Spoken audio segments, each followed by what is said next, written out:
A huge meeting is set to take place on Friday in Bahrain as FIA-president Mohamed Ben Sulayem will sit down with all engine manufacturers to gauge their temperature on a potential return to V10 power units in the future. V10s were used up until the 2005 season in F1, but Ben Sulayem wants them to return at the end of the decade.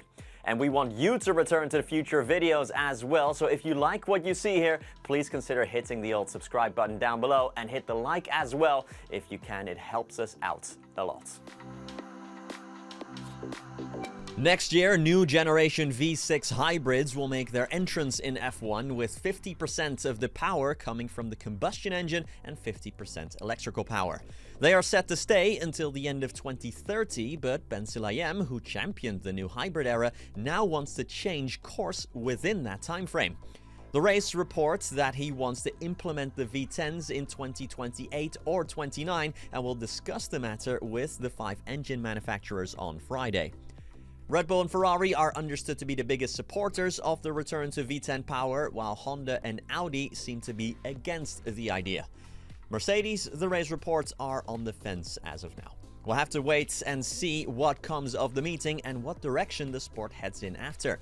What do you hope will happen? Let us know in the comments. Johnny Herbert has said Max Verstappen reminds him of 7-time champion Michael Schumacher. Herbert said Verstappen's way of downplaying his own chances before he goes on to win a race, like he did in Suzuka, is something Schumacher used to do all the time. Verstappen has been vocal in 2025 that the Red Bull is not a contender to win races, but still, he managed to put his RB21 on pole position and take the win on Sunday in Suzuka. Verstappen actually broke Schumacher's record of 3 Japanese Grand Prix wins in a row, winning his 4th on the trot at Suzuka ahead of the 2 McLarens.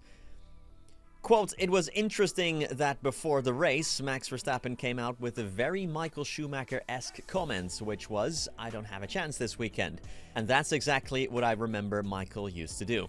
Then he'd win the race and everyone would go, 'Wow, what a performance.' I have to say that Max's performance confirmed he is the greatest driver of his generation." We already have cars on track in Bahrain in less than 24 hours' time. Can you believe it? Round 4 of the 2025 F1 season is here, so let's check out the full schedule. The action at the Bahrain International Circuit starts tomorrow at 12:30 p.m. UK time or 7:30 a.m. Eastern if you're in the USA. FP2 is later on in the day, starting at 4 p.m. or 11 a.m. Eastern for you Americans. Saturday, of course, features the 3rd and final free practice, starting at 1:30 p.m. in the UK or 8:30 a.m. Eastern. Qualifying for the Grand Prix is at 5 p.m. on Saturday in the UK or at noon Eastern Time in the US. And finally, the formation lap for the Bahrain Grand Prix starts Sunday at 4 p.m. sharp or 11 a.m. Eastern in the United States.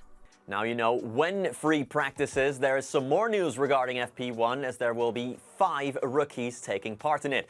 Ferrari have confirmed Dino Beganovic will make his Friday practice debut, taking Charles Leclerc's Ferrari.